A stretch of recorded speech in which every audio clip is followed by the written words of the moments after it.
is often defined somewhat as a public sphere. So it's a place where individuals can go and share opinions or beliefs and have conversation. Because according to a lot of public sphere theory by people like Jürgen Habermas, German guy you don't need to know a whole lot of, the only reason our society is better and more democratic and more equal than, say, dictatorships is that we have productive disagreements over things. So we can argue about virtual community in a public way without fear of reprisal because we live in a public sphere society. So the reason Watson is interested in virtual community is that this could make the public sphere even bigger, which would include more voices, which would be very productive. Because many times people don't really engage in politics or in conversation. They just kind of think their own thoughts and keep to themselves, which is not good for society, because then you get people with all kinds of odd or antisocial beliefs and they never get to really work through them, and then they do unexpected things like, say, shoot somebody or run away from home or do something like that. So he's interested in virtual communities because they can be productive spaces for this kind of democratic conversation. Expansive place for persons to, you know, have certain kinds of dialogues and debates that maybe, you know, they wouldn't have access to in, you know, wherever they might be in their immediate physical community.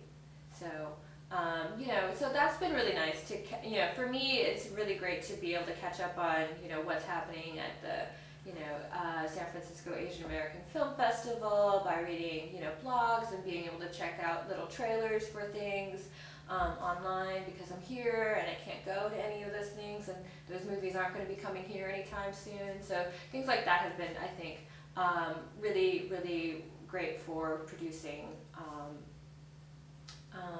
you know, access to, you know, resources and ideas.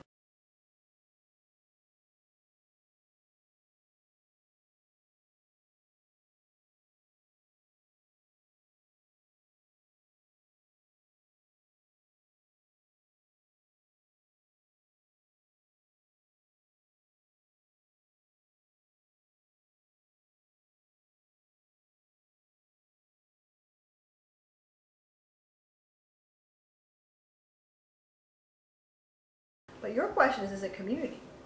Yeah. So what happens when you talk to people in it? You know, Right. do you form relationships? Is there accountability? Is there democracy? Is there interesting conversation? And I would say yes.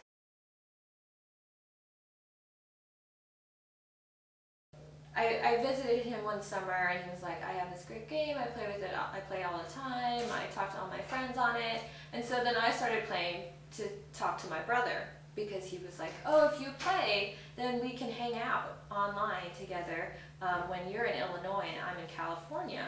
And I'll help you level and I'll teach you how to do all these things. So that's how I got sucked into it, because I really wanted to you know, spend time with my brother.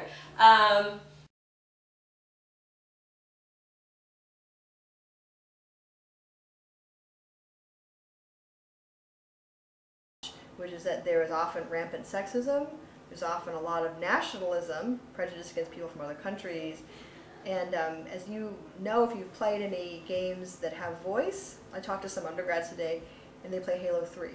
Okay. And they say they hear a lot of racial language. Yeah. Really bad. And apparently the word faggot is really common.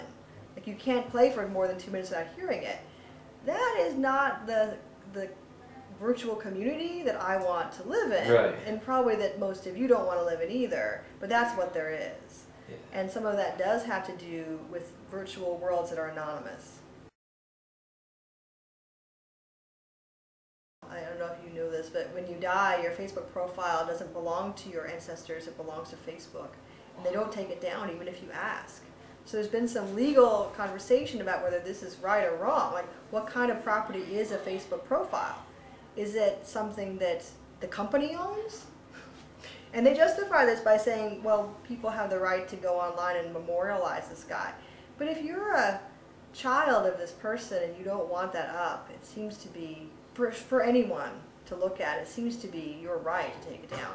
Yeah. But this is the problem with digital culture, is that intellectual property rules mean that often our content doesn't belong to us anymore.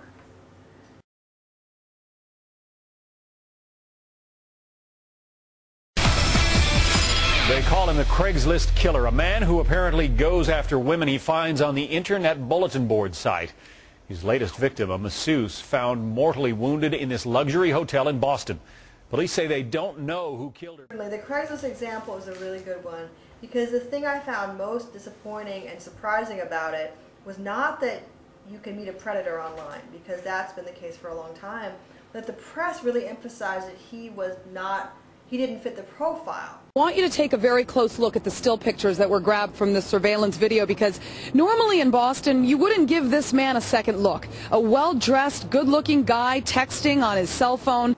As if there were a profile, as if, say, people of color are more prone to commit violent crimes than white people. They said, oh, he's a tall, good-looking young blonde man. And I thought, no offense to tall, good-looking young blonde men, what has that got to do with this?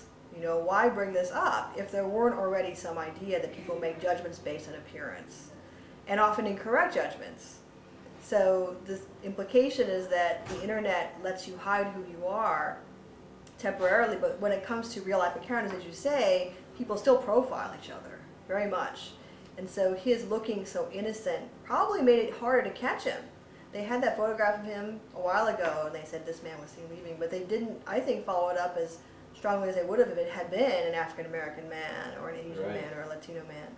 So virtual communities seem ideal because you can hide yourself, but you really license a lot more racist behavior, which we know is lurking in a lot of people. I don't think these journalists are necessarily racist, but they're simply like everybody else, most people, in that they do stereotype criminals based on gender, race, and